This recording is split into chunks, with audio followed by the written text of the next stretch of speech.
Hello everyone, welcome to Indian extreme audio. और दोस्तों, जैसा कि आप सभी लोग जानते हैं कि लॉकडाउन की वजह से हम सभी को कितनी प्रॉब्लम्स आई हैं। हमें भी काफ़ी प्रॉब्लम्स आई थी बीच में, जिसके कारण हमें सब कुछ रीसेटअप करना पड़ा। बट अच्छी बात दोस्तों ये है कि सब कुछ धीरे धीरे ट्रैक पर अब वापस आ रहा है और आई होप आप सबकी लाइफ्स भी बेटर हो रही होंगी। तो इसीलिए दोस्तों अब मैं भी आपके लिए नई नई वीडियोस लेकर आता रहूँगा। और आज की जो वीडियो है इसमें हम ट्रांसफॉर्मर्स के बारे में जानेंगे। तो जैसे कि आप सभी को पता ही होगा दोस्तों कि आज 5 सितंबर है, यानी कि आज टीचर्स डे है। तो इसी मौके पर आज हम मिलकर एम्पलीफायर्स में इस्तेमाल होने वाले ट्रांसफॉर्मर्स के बारे में जानेंगे। तो दोस्तों, शुरू करने से पहले मैं आपको बताना चाहता हूँ कि हमने ये नॉलेज सीरीज़ की वीडियो को और बेटर बनाने के लिए कंप्यूटर में स्लाइड्स प्रिपेयर करी है, जिससे कि आप सभी को समझने में काफ़ी आसानी हो। क्योंकि दोस्तों जो पेपर एंड पेन वाले तरीका है उससे उतना क्लियरली समझ नहीं आ पाता। और दोस्तों जो कंप्यूटर होता है उसमें बहुत सारे फंक्शंस होते हैं, जिससे कि प्रेजेंटेशन काफ़ी ज़्यादा इंप्रूव हो जाती है। और एक चीज़ और भी है कि इन स्लाइड्स को मैं PDF फॉर्मेट में बनाकर डिस्क्रिप्शन में डाल सकता हूँ, जिससे कि आप इसे फ्री डाउनलोड करके रख सकते हैं। और अगर कभी आपको कोई इन्फॉर्मेशन की ज़रूरत पड़े तो आप PDF फाइल को रेफ़र कर सकते हैं। तो दोस्तों, अगर आपको ये कॉन्सेप्ट पसंद आए तो वीडियो को कीजिए लाइक, कमेंट के माध्यम से हमें बताइए कि वीडियो कैसी लगी। तो दोस्तों आइए आज के टॉपिक को शुरू करते हैं।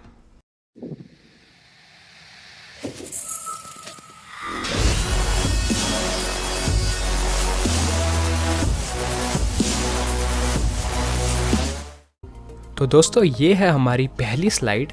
इसमें जैसे कि आप लोग देख सकते हैं कि इसके अंदर हमने जो सेम चीज़ हमने फर्स्ट वीडियो में, मतलब कि जो कि हमारी नॉलेज सीरीज़ की इंट्रोडक्शन वीडियो थी, उसमें हमने यही सेम चीज़ पेपर पे बना रखी थी।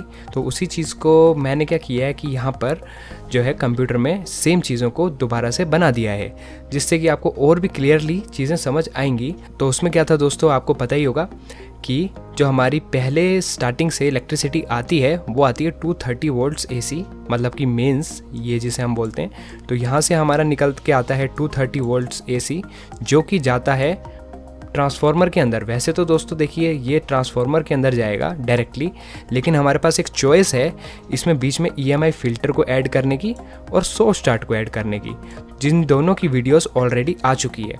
तो EMI फ़िल्टर तो दोस्तों आप जानते ही हैं, जो इसमें 230 वोल्ट में नॉइस है, मतलब कि जो इस सिग्नल में नॉइस है, छोटी मोटी नॉइस होती है जो कि दूसरी अप्लाइंसेस की वजह से आ जाती है, इंटरफेयर करती है, उसको फ़िल्टर आउट करने के लिए हम EMI फ़िल्टर लगा देते हैं, ताकि EMI फ़िल्टर से जो फ़िल्टर होने के बाद ट्रांसफार्मर में जो इलेक्ट्रिसिटी जा रही है वो क्लीन जाए, वो बहुत ज़्यादा क्लीन इलेक्ट्रिसिटी हो, ताकि जो ऑडियो है, मतलब कि स्पीकर्स जो है हमारे स्पीकर्स के अंदर, वो नॉइस सुनाई ना दे। तो ये दोस्तों हमने जो है EMI फ़िल्टर ये ऑलरेडी कवर कर रखा है अपनी EMI फ़िल्टर की वीडियो में, जो कि हमारी सेकंड वीडियो आई थी इस सीरीज़ की। और थर्ड वीडियो में दोस्तों हमने किया था सॉफ्ट स्टार्ट के बारे में। तो सॉफ्ट स्टार्ट भी थोड़ा सा इसमें हम डिस्कस कर लेते हैं। सॉफ्ट स्टार्ट में क्या था कि जो हमारा ट्रांसफार्मर होता है, जब भी हम ट्रांसफार्मर को ऑन करते हैं तो एकदम से, मतलब इन रश करंट उसके अंदर बहुत ज़्यादा जनरेट होता है। यानी कि जब हम ऑन करते हैं तो कुछ मिली सेकेंड के लिए जो करंट है वो बहुत ज़्यादा लेता है ट्रांसफार्मर। तो उसको सॉफ्टली स्टार्ट करने के लिए, जो भी ट्रांसफार्मर है उसको सॉफ्टली स्टार्ट करने के लिए हम एक सॉफ्ट स्टार्ट मॉड्यूल का इस्तेमाल करते हैं, जिसकी वीडियो भी ऑलरेडी दोस्तों आ चुकी है, वो आप रेफ़र कर सकते हैं। उस वीडियो का लिंक जो है दोस्तों वो मैं इस वीडियो के डिस्क्रिप्शन में दे दूँगा, और बाकी सारी वीडियोज़ का भी। तो इस वीडियो में दोस्तों क्या होगा कि इस वीडियो में हम ट्रांसफार्मर्स के बारे में बात करेंगे, स्पेसिफिकली ट्रांसफार्मर्स के बारे में, और वो भी दोस्तों ट्रांसफार्मर्स फॉर ऑडियो। ये बात ध्यान रखिए आप, क्योंकि देखिए ट्रांसफार्मर्स तो बहुत सारे टाइप्स के होते हैं, लेकिन हम सिर्फ ऑडियो, स्पेसिफिकली हम ऑडियो के बारे में ही बात करेंगे कि जो ऑडियो एम्पलीफायर्स होते हैं उसमें कौन कौन से मेन टाइप के जो ट्रांसफार्मर्स हैं वो इस्तेमाल होते हैं, और थोड़ी बहुत जो भी उनकी कंस्ट्रक्शन है उसके बारे में हम बात करेंगे। तो और थोड़ी सी बात कर लेते हैं कि जो ट्रांसफार्मर है उसके बाद हमारा सिग्नल कहाँ जाता है। पहले तो दोस्तों एक बात जान लीजिए, जो ट्रांसफार्मर है ना वो AC पे काम करता है। AC means alternating current. DC पे काम नहीं करता, AC पे काम करता है, और AC ही ये इनपुट लेता है ट्रांसफार्मर, और AC ही आउटपुट देता है। तो आप ये कंफ्यूज मत होइएगा कभी भी कि ट्रांसफार्मर से DC निकलेगा, ट्रांसफार्मर से हमेशा AC ही निकलेगा, ऑल्टरनेटिंग करंट। तो दोस्तों ऑल्टरनेटिंग करंट को हमें डायरेक्ट करंट बनाना पड़ता है क्यों बनाना पड़ता है, क्योंकि जो हमारे एम्पलीफायर होते हैं, अगर आप यहाँ पर देखें ये पूरा एक एम्पलीफायर का मॉड्यूल यहाँ पर मैंने शो कर रखा है। तो जो पावर एम्पलीफायर्स हमारे होते हैं दोस्तों वो डीसी पे ही चल पाते हैं, वो एसी पे नहीं चल सकते। उसका भी रीज़न जो है हम जब पावर एम्पलीफायर की जब वीडियोज़ आएंगी तब हम डिस्कस करेंगे कि ऐसा क्यों होता है, कि डीसी क्यों चाहिए होता है, तो डीसी पे क्यों वर्क करता है ये एम्पलीफायर। तो एम्पलीफायर को दोस्तों डीसी चाहिए, इसलिए एसी को डीसी में कन्वर्ट करना पड़ेगा। लेकिन उसके लिए क्या लगेगा, उसके लिए लगेगी दोस्तों एक रेक्टिफायर सप्लाई, जो कि यहाँ पर दिखा रखी है। तो रेक्टिफायर सप्लाई लगेगी। तो जो ट्रांसफार्मर है दोस्तों, ट्रांसफार्मर की वीडियो के बाद हो सकता है रेक्टिफायर की ही वीडियो आएगी, उसके बाद हम पावर एम्पलीफायर पे चले जाएंगे। और साथ ही साथ दोस्तों ट्रांसफार्मर से हम कनेक्ट कर सकते हैं प्री एम्प को भी, और प्री एम्प फिर अगेन कनेक्ट होगा इस पावर एम्पलीफायर से।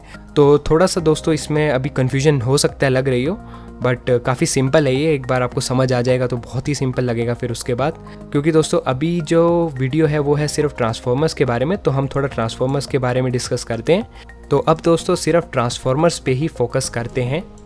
तो दोस्तों सबसे पहले आप यहाँ पर देख सकते हैं ट्रांसफार्मर्स फॉर ऑडियो में हमारे पास जो टाइप्स ऑफ ट्रांसफार्मर आएंगे, मतलब जो ट्रांसफार्मर है वो कितने टाइप के होते हैं, वो जनरली जो अगर मैं आपको बताऊं तो 3 ही टाइप के होते हैं।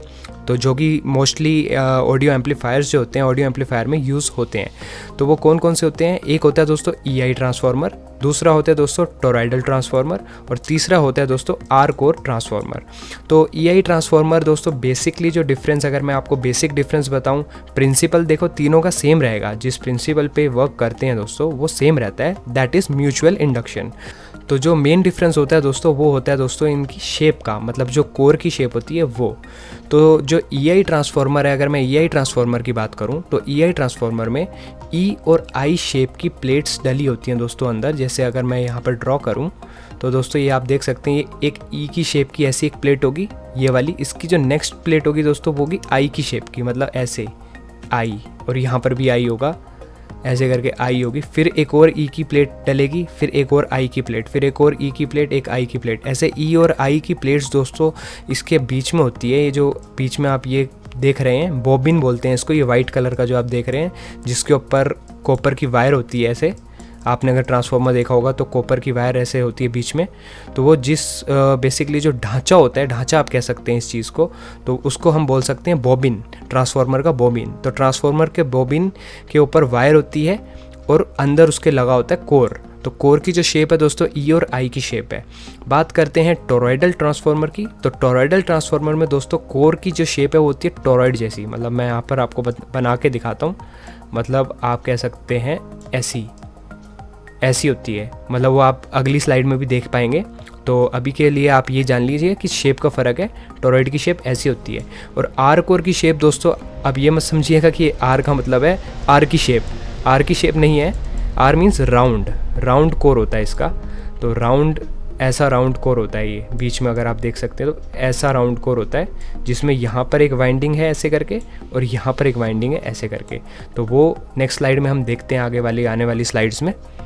तो दोस्तों नेक्स्ट स्लाइड में हम आ चुके हैं। यहाँ पर जो है दोस्तों ट्रांसफार्मर बेसिक स्कीमेटिक के बारे में बता रखा है कि ट्रांसफार्मर का बेसिक स्कीमेटिक क्या होता है। तो जैसे कि दोस्तों अभी पहले भी हम डिस्कस कर रहे थे कि जो ट्रांसफार्मर होता है उसका जो वर्किंग प्रिंसिपल होता है वो होता है म्यूचुअल इंडक्शन। तो म्यूचुअल इंडक्शन दोस्तों क्या होता है मैं आपको बताता हूँ।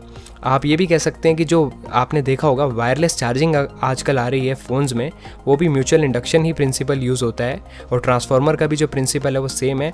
इसमें दोस्तों होता क्या है कि जब भी हम किसी वाइंडिंग को बेसिकली, मतलब एक कॉपर की वायर ली या किसी कंडक्टिव मटेरियल की वायर ली, उसका एक कोयल बनाया, उसके बीच में हमने डाल दिया कोर, इस टाइप से कोर डाल दिया, कोई भी मेटल का कोर या अलग अलग मटेरियल होते हैं दोस्तों कोर के भी।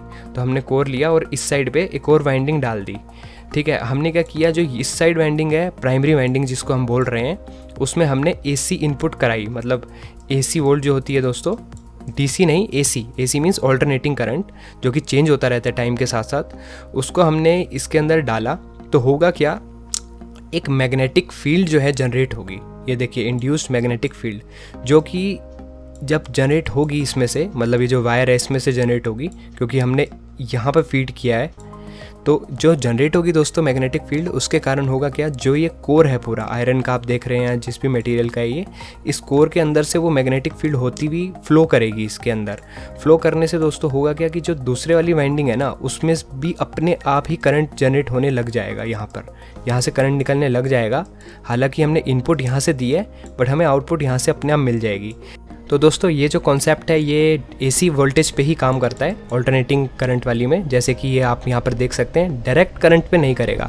डायरेक्ट करंट मतलब एकदम सीधी लाइन की तरह डायरेक्ट मतलब हो, जो कि चेंज ना हो टाइम के साथ साथ। ये जो ग्राफ है दोस्तों, ये वोल्टेज और टाइम का ग्राफ है, मतलब ये टाइम यहाँ पर बता रखा है, और इसमें ये सीधी लाइन का मतलब है कि टाइम के साथ साथ वोल्टेज चेंज नहीं हो रही है। और यहाँ पर दोस्तों ये दिखा रखा है टाइम, कि टाइम के साथ साथ जो है वोल्टेज कॉन्टीन्यूसली चेंज हो रही है। तो ये है दोस्तों ऑल्टरनेटिंग करंट। तो अब दोस्तों जैसे हम बात कर रहे हैं ट्रांसफार्मर की, तो जिसमें कि एक वाइंडिंग होती है प्राइमरी वाइंडिंग, एक होता है दोस्तों कोर ये वाला, और एक होती है सेकेंडरी वाइंडिंग। तो अब दोस्तों हम 3 चीज़ों के बारे में डिस्कस करते हैं। एक तो हो गया दोस्तों हमारा जो ये कोर है, वो बेसिकली ये जो यहाँ पर कोर बना रखा है, कोर के बारे में हम स्टडी करते हैं। फिर हम करते हैं वाइंडिंग्स के बारे में स्टडी, जो ये वाइंडिंग है। और फिर दोस्तों एंड में हम क्या करेंगे, इन दोनों को जो मिला के हम जो ट्रांसफार्मर बना रहे हैं उसकी कैलकुलेशन के बारे में डिस्कस करेंगे। तो दोस्तों अब बात करते हैं ट्रांसफार्मर के कोर्स की। तो जो कोर्स होते हैं ट्रांसफार्मर के दोस्तों, वो 3 टाइप के, जैसे कि हमने स्टार्टिंग में भी डिस्कस किया था। एक तो होता है EI, जिसमें E और I की प्लेट्स लगी होती हैं। जैसे आप अब तो क्लियरली देख पा रहे होंगे कि E की शेप की ये प्लेट है और एक I की शेप की प्लेट है। ये यूज़ होती है EI कोर में, EI कोर ट्रांसफार्मर के अंदर। टोरॉइडल कोर का अगर हम कोर की बात करें दोस्तों, टोरॉइडल ट्रांसफार्मर की, तो वो होता है एक टोरॉइड कोर, मतलब कि इस शेप का, डोनट की शेप का भी आप इसे कह सकते हैं। तो इस शेप का होता है ये, जिसमें वाइंडिंग कुछ हम इस तरीके से करते हैं। ये देखिए इस तरीके से ऐसे करके वाइंडिंग्स होंगी इसमें, समझ पा रहे होंगे आप, और ऐसे करके निकल जाएगी वाइंडिंग। तो इस टाइप से वाइंडिंग होती है। आर कोर दोस्तों जो है 3rd टाइप ऑफ ट्रांसफार्मर। तो आर कोर का जो कोर है वो इस राउंड इस शेप का होता है। इसमें दोस्तों ये फ़र्क होता है, आप देख पा रहे होंगे कि ये भी राउंड है और ये भी राउंड है। लेकिन दोस्तों फ़र्क एक है इसके अंदर, अगर आप देखें ध्यान से, जो टोरॉइडल कोर ट्रांसफार्मर है हमारा, उसके अंदर हम क्या कर रहे हैं कि ऐसे करके जो वाइंडिंग कर रहे हैं बेसिकली, और प्राइमरी, मान लीजिए ये प्राइमरी है, प्राइमरी वाइंडिंग हमने ऐसे करी, तो दोस्तों जो सेकेंडरी वाइंडिंग होगी वो इसी के ऊपर हो जाएगी, प्राइमरी के ऊपर ही सेकेंडरी कर देंगे हम इसी शेप में। लेकिन दोस्तों जो आर कोर ट्रांसफार्मर है उसके अंदर भी बॉबिन होता है। उसके अंदर हमने क्या कर दिया, इसका कॉन्सेप्ट और इसका कॉन्सेप्ट मिक्स कर दिया। मतलब जैसे इसमें बॉबिन था, ये जो वाइट कलर का आप देख रहे हैं ढांचा, जिसे मैंने बताया था आपको, जिसके ऊपर वाइंडिंग करी जाती है, तो आर कोर में भी बेसिकली वही होता है, एक ढांचा ही होता है इसका। ये रहा बॉबिन, आप देख रहे होंगे, ये बॉबिन 2 होते हैं। तो इसमें हम क्या करते हैं, बॉबिन के ऊपर जो है वाइंडिंग कर देते हैं प्राइमरी ऐसे, और इस वाले बॉबिन के ऊपर मान लीजिए सेकेंडरी कर दी मैंने, और कोर बीच में जो है कोर इंसर्ट कर दिया। इसका जो कोर होता है वो ओपनेबल होता है, या तो कोर ओपनेबल होता है, या बॉबिन कुछ इस तरीके से डिज़ाइंड होता है कि ये आपका जो बॉबिन है वो इसके ऊपर जो है खुल के लग जाएगा, और उसके बाद वाइंडिंग आप कर सकते हैं। तो इसमें दोस्तों क्या होता है कि प्राइमरी अलग लग जाती है यहाँ पर, और सेकेंडरी अलग लग जाती है। तो प्राइमरी और सेकेंडरी के बीच में एक बेसिकली इंसुलेशन आ जाता है, तो उसके बारे में हम डिस्कस करेंगे। वो होता क्या है, वो टोरॉइडल के अंदर दोस्तों यही बस एक ड्रॉबैक होता है, छोटा सा, ज़्यादा बड़ा नहीं है ये ड्रॉबैक, छोटा सा ड्रॉबैक होता है दोस्तों ये, कि इसके जो प्राइमरी है, प्राइमरी के ऊपर ही सेकेंडरी कर देते हैं। और अगर हम इसमें भी बात करें, इसमें भी दोस्तों क्या होता है कि बॉबिन जो है दोस्तों, बॉबिन के ऊपर हमने प्राइमरी वाइंडिंग करी, प्राइमरी वाइंडिंग के ऊपर हमने सेकेंडरी वाइंडिंग कर दी, ऊपर ही कर दी। तो जिससे कि क्या हो सकता है प्रॉब्लम, एक प्रॉब्लम आती है जिसके बारे में हम बाद में डिस्कस करेंगे अभी। तो ये है दोस्तों कोर्स ट्रांसफार्मर के अलग अलग टाइप के जो यूज़ होते हैं ऑडियो एम्पलीफायर्स के अंदर।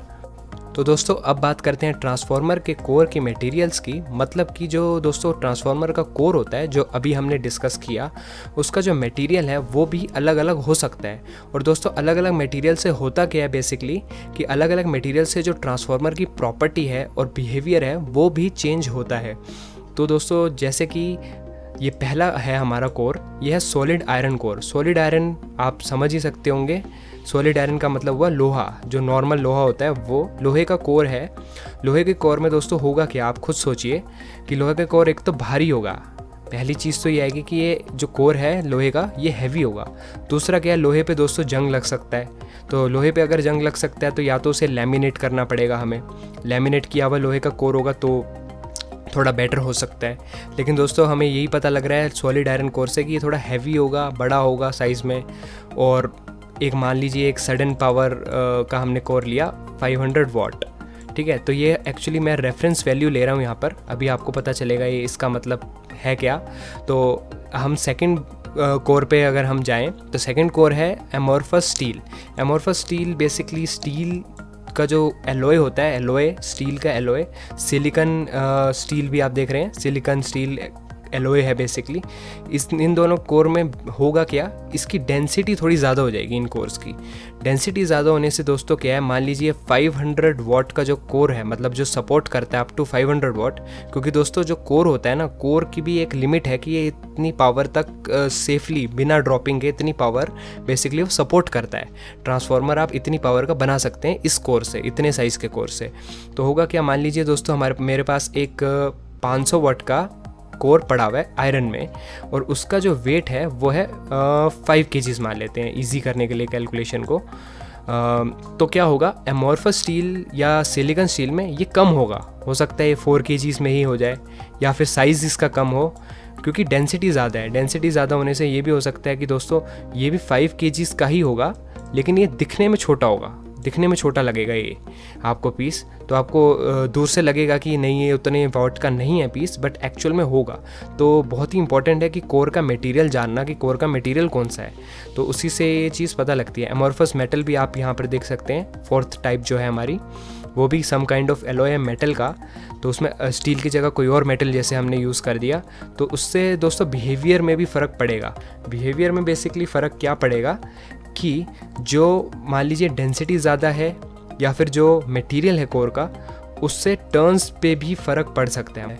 अब दोस्तों हम 5th टाइप ऑफ कोर पे आते हैं, जो कि है हमारा फेराइट सिरेमिक। फेराइट मीन्स दोस्तों यहाँ पर ये जो आप देख रहे हैं ये है फेराइट कोर। ये फेराइट कोर मैंने दोनों टाइप के बना रखे हैं। इसे बोलते हैं दोस्तों ई डबल ई, आप ई की शेप देख रहे हैं। इन दोनों को ऐसे ई और ई को आपस में ऐसे मिला दो तो वो ई टाइप का कोर बन जाता है। और बाकी ये तो दोस्तों है ही टोरॉइडल ट्रांसफार्मर, बट टोरॉइडल ये क्या है, ये फेराइट में है, फेराइट मटेरियल में। फेराइट मटेरियल दोस्तों एक ऐसा मटेरियल है जिसकी प्रॉपर्टी बहुत अलग होती है नॉर्मल आयरन वाले कोर से। एज अ रिज़ल्ट दोस्तों होता क्या है कि ये नॉर्मली जब हम इसको अपने मेंस से, नॉर्मल जो मेंस घर में आता है 230 वोल्ट 50 हर्ट्स पे चलाते हैं तो ये नहीं चलता, मतलब ये एफिशिएंट नहीं होता, बिल्कुल भी एफिशिएंट नहीं होता। आप इससे कोई पावर एक्सट्रैक्ट कर ही नहीं सकते, खास बहुत ही कम पावर मिलेगी। लेकिन अगर दोस्तों मैंने इससे 50 हर्ट्स की जगह, सिर्फ 50 हर्ट्स की जगह 50 किलो हर्ट्स कर दिया, 50 किलो हर्ट्स का मतलब हुआ 50,000 हर्ट्स, अगर मैंने फ्रीक्वेंसी कर दी, तो दोस्तों क्या होगा, इसका एक्चुअल जादू शुरू होगा। बेसिकली दोस्तों होता क्या है, अब मैं आपको बताता हूँ। ये होता है कि छोटा कोर, जैसे मान लीजिए 500 वॉट का 5 kg का कोर था, तो आप कह सकते हैं 500 वॉट का जो कोर होगा ना फेराइट में, वो हो सकता है बस 100 ग्राम्स का ही हो, सिर्फ 100 ग्राम्स का। आप सोच सकते हैं कितना लाइट वेट और कितना छोटा होगा। या हो सकता है 200 ग्राम्स का कोर होगा बस, एंड वो आपको 500 वॉट की पावर दे सकता है। आप इमेजिन कीजिए, फ़र्क क्या है, फ्रीक्वेंसी का फ़र्क है कि हमने फ्रीक्वेंसी इतनी ज़्यादा कर दी कि वो ऑटोमेटिकली जो है इतनी पावर दे सकता है। लेकिन अगर हम आयरन कोर में, अगर आप ये सोच रहे होंगे अगर हम आयरन कोर में 50 किलोहर्ट्ज़ देते तो क्या होता, तो कुछ नहीं होगा। तो एक्चुअली कोई पावर आपकी आएगी ही नहीं आउटपुट में, मतलब बहुत कम आएगी, बहुत कम आउटपुट आएगी। ये 500 वॉट का जो कोर है ये भी आपको 50 वॉट या उससे भी कम देगा।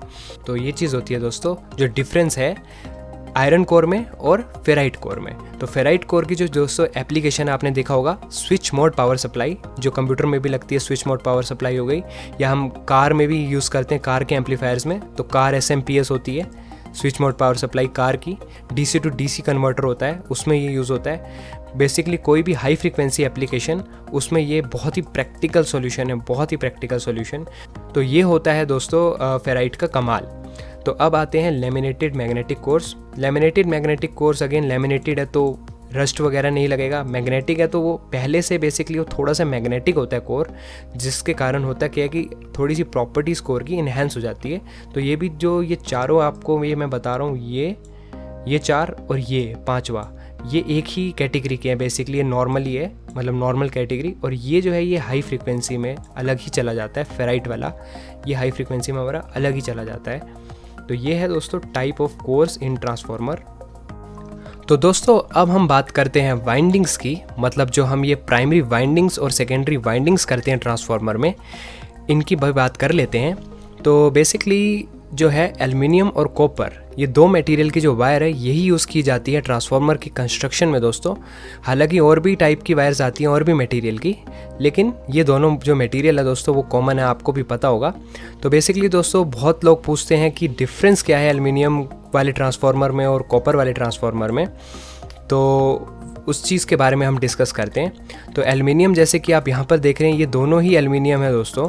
हालांकि ये आपको थोड़ा सा कॉपर वाला कलर लग रहा होगा, लेकिन एक्चुअल में दोस्तों ये भी एल्युमिनियम हो सकता है। होता क्या है दोस्तों कि जो ऊपर लेमिनेशन होती है इसके, तो जो वायर है एल्युमिनियम की उसके ऊपर जो कोटिंग है, कोटिंग ये इस कलर की कर देते हैं जिससे कि कॉपर जैसा दिखने लगता है। लेकिन हमें ये कैसे पता चलेगा कि ये एल्युमिनियम है कॉपर है, कि इसको हमको थोड़ा सा छील के देखना पड़ेगा।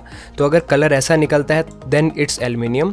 दूसरी चीज़ दोस्तों क्या होती है कि जो एल्युमिनियम होता है ना, वो ईजिली सोल्डर नहीं होता, मतलब वो सोल्डर नहीं पकड़ता। अगर आपके पास एल्युमिनियम का ट्रांसफार्मर है, आप उसको वायर को एक्सपोज कीजिए, उसे सोल्डर करने की कोशिश कीजिए। अगर सोल्डर नहीं हो रहा, उसमें से सोल्डर गिर रहा है, देन वो एल्युमिनियम का ट्रांसफार्मर है। दूसरी चीज़ क्या है कि जो जॉइंट होता है ट्रांसफार्मर के बीच में, जैसे टैप बना हुआ है, टैप का मतलब हुआ दोस्तों जैसे कि 12 0 12, तो जो ये 0 है इसकी टैपिंग है, बीच में टैप है इसमें। तो टैपिंग जो 0 निकली हुई है, जहाँ से 0 निकली होगी वहाँ पर बेसिकली मोटा जॉइंट होगा। तो अगर वो सोल्डर नहीं हुआ हो और वहाँ पर कोई और टाइप का, मतलब बेसिकली होता क्या है, क्योंकि एल्युमिनियम तो सोल्डर नहीं हो सकता, तो वहाँ पर एक ब्रैकेट टाइप का कुछ लगा देते हैं और उसको प्रेस कर देते हैं, बहुत ही हार्डली प्रेस कर देते हैं उसको, जिससे कि वायर आपस में एक तरीके से जुड़ जाती है। तो वो आप डिटेक्ट कर सकते हैं। अगर आपने वो चीज़ डिटेक्ट करी किसी ट्रांसफार्मर में, तो वो एल्युमिनियम का ट्रांसफार्मर हो सकता है। और कॉपर में बात करें तो कॉपर तो दोस्तों ईजिली सोल्डर हो जाता है। तो दोस्तों सेकंड डिफरेंस जो है कॉपर और एल्युमिनियम में, वो है इसका melting point. Melting point basically एक ऐसा पॉइंट जिस पे जो कॉपर है वो मेल्ट होना शुरू हो जाएगा, या एल्युमिनियम की जो वायर है वो पिघलनी शुरू हो जाएगी। तो वो जो पॉइंट होता है एल्युमिनियम का, वो होता है 660 डिग्री और कॉपर का होता है 1000 डिग्रीज। मतलब कॉपर आप अंदाज़ा लगा सकते हैं इससे कि कॉपर जो है ऑलमोस्ट डबल ही हो गया ऑलमोस्ट। एल्युमिनियम जिस पॉइंट पे पिघलना शुरू कर देगा उससे डबल टेम्परेचर पे कॉपर करेगा, लेकिन इसका प्रैक्टिकली कुछ ज़्यादा यूज़ नहीं है। रीज़न ये है दोस्तों, क्योंकि आप खुद ही सोचिए 660 डिग्री भी बहुत ज़्यादा ही होता है, बहुत ही ज़्यादा होता है। तो जब तक कि ट्रांसफार्मर शॉर्ट नहीं होगा, आपस में वायरिंग शॉर्ट नहीं होगी, तब तक इतना टेम्परेचर तो पहुँचेगा नहीं। तो नॉर्मल यूसेज पे अगर देखें तो इसका कोई प्रैक्टिकल यूज़ नहीं आएगा। बट ये है कि एक्सट्रीम यूज़ अगर आप देख रहे हैं कि शॉर्ट हो जाए वायर, या इन केस ऑफ प्रोटेक्शन अगर आप देख रहे हैं कि इन केस ऑफ फेलियर कौन सा ट्रांसफार्मर में डैमेज ज़्यादा होगी, तो आप ये लगा सकते हैं कि एल्युमिनियम वाला हो सकता है ज़्यादा डैमेज हो और कॉपर वाला थोड़ा कम डैमेज हो। थोड़ा सा जो कॉपर है वो ज़्यादा झेल जाएगा हीट को। तो तीसरा डिफरेंस दोस्तों एल्युमिनियम और कॉपर की वायर में ये है, जो कि मेन डिफरेंस भी है जो मैं आपको बता रहा हूँ, वो ये है दोस्तों। मान लीजिए जो कॉपर की वायर है, कॉपर की वायर की जो कंडक्टिविटी है, मतलब कितना कंडक्ट करती है, मान लीजिए 100 है, तो जो एल्युमिनियम की वायर है उसका 61 होता है। सेम, मतलब सेम का मतलब है सेम साइज़ की अगर आपने वायर ली है, सेम बिल्कुल दिखने में सेम लग रही है दोनों वायर्स, तो कॉपर जो होगा वो 100 होगा, एल्युमिनियम जो होगा वो 61 होगा। कहने का मतलब यही हुआ, मान लीजिए जो कॉपर है वो आपको पतली वायर में भी काम चल जाएगा और एल्युमिनियम आपको थोड़ी सी मोटी वायर लगानी पड़ेगी सेम करंट रेटिंग के लिए, अगर आपको सेम करंट रेटिंग चाहिए, दोनों में से सेम कंडक्टिविटी चाहिए। तो ये तो हो गया दोस्तों तीसरा डिफरेंस। चौथा डिफरेंस एक और है, जो लास्ट डिफरेंस मैं बताने वाला हूँ आपको, वो है दोस्तों टेंसाइल स्ट्रेंथ। टेंसाइल स्ट्रेंथ क्या होता है दोस्तों, किसी भी चीज़ को, या वायर की ही बात करें, जैसे ये वायर है, वायर को खींचना, मतलब ऐसे और यहाँ से अगर मैं इस वायर को खींचूंगा, एक वायर है, इसको ऐसे खींचूंगा और यहाँ से ऐसे खींचूंगा, तो इसमें टेंसाइल स्ट्रेंथ, बेसिकली मैं टेंसाइल स्ट्रेस क्रिएट करूँगा इसके अंदर। टेंसाइल मतलब खिंचाव जो है, तो जो खिंचाव की स्ट्रेंथ है, मतलब आपको पता ही है कोई भी वायर को अगर मैं खींचूंगा तो बीच में से टूट जाएगी। तो जो कॉपर की वायर है ऑफ कोर्स वो हार्ड होती है, मतलब वो इजीली नहीं टूटती, उसकी स्ट्रेंथ एल्युमिनियम की वायर से 3 टाइम्स ज़्यादा हो सकती है दोस्तों। 3 टाइम्स जो टेंसाइल स्ट्रेंथ है वो कॉपर 3 टाइम्स ज़्यादा झेल जाएगी देन एल्युमिनियम की वायर 3 गुना कम स्ट्रेंथ झेल पाएगी।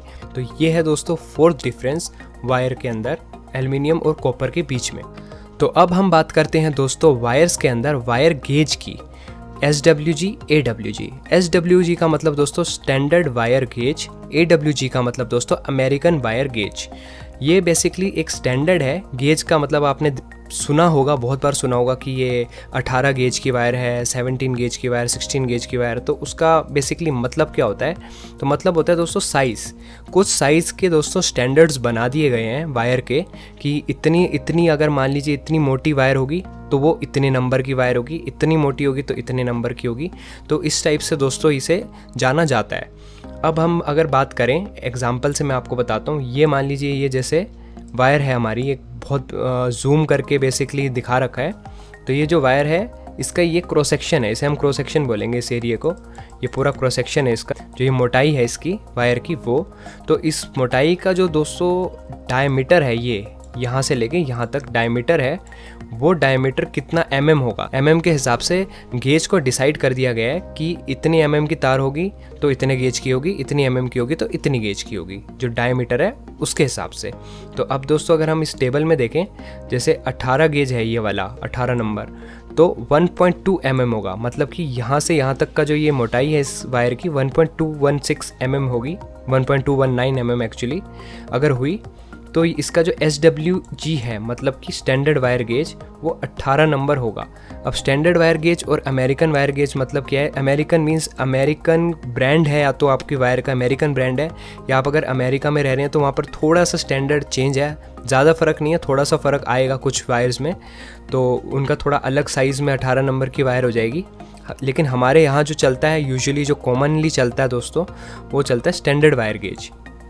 और स्टैंडर्ड वायर गेज की अगर मैं बात करूं तो 18 गेज की तार जो है वो इतनी डायमीटर होगा उसका, 17 गेज होगा तो ज़्यादा होगा, 16 गेज होगा तो और ज़्यादा होगा। आप यहाँ पर देख सकते हैं। तो यहाँ पर नोट करने वाली बात दोस्तों ये है, बहुत ही इंपॉर्टेंट, जो लोग कंफ्यूज हो जाते हैं। वो काफ़ी लोग होते हैं जो दोस्तों ये सोचते हैं कि ज़्यादा गेज होना मतलब ज़्यादा नंबर, 19 नंबर, 20 नंबर, 21 नंबर, जितना ज़्यादा होगा नंबर उतनी मोटी तार होगी। बट ऐसा नहीं है, बिल्कुल इसका ऑपोजिट है। जितनी कम नंबर की दोस्तों तार होगी उतनी मोटी हो जाएगी, उतनी मोटी होगी। और जितनी मोटी तार दोस्तों होगी उतना करंट वो कैरी कर सकती है एक साथ, मतलब उतनी ही एम्पियर की होगी। एम्पियर की जो रेटिंग होती है, करंट रेटिंग, वो ज़्यादा होगी जितनी मोटी तार होगी। ये तो आपको भी पता है। लेकिन ये चीज़ है कि जितना कम गेज होगा उतनी मोटी तार होगी। तो दोस्तों इस नेक्स्ट स्लाइड में हम यहाँ पर बात कर रहे हैं, बेसिकली यहाँ पर दिखाया गया है स्केल। ये क्या करेगा दोस्तों, इसके अंदर अगर आप देख सकते हैं यहाँ पर अलग अलग टाइप के होल्स बेसिकली प्रोवाइड कर दिए गए हैं, गैप्स टाइप के हैं ये। तो जिस भी गैप में जो हमारी वायर है हम इसे इंसर्ट करके देखेंगे। जैसे मान लीजिए 10 गेज की वायर है, तो वो इस 10 में, जहाँ ये 10 लिखा हुआ है यहाँ पर परफेक्टली इंसर्ट हो जाएगी। ना वो मतलब लूज़ रहेगी ना वो टाइट रहेगी, एकदम परफेक्टली इंसर्ट होगी। तो दैट मीन्स वो जो वायर है आपके पास वो 10 गेज की है। अगर मान लीजिए आपको नहीं पता कि कौन सी गेज की वायर मेरे पास है, तो आप ये वाला स्केल इस टाइप का आप देख लीजिए, अगर मिलता है तो ठीक है, आप खरीद सकते हैं इसे। और उसके बाद क्या होगा कि आप इंसर्ट करके देख सकते हैं वायर को, और जहाँ भी जिस भी पॉइंट पे बेसिकली परफेक्टली इंसर्ट हो जाती है आपकी वायर, उतनी ही गेज की वायर होगी।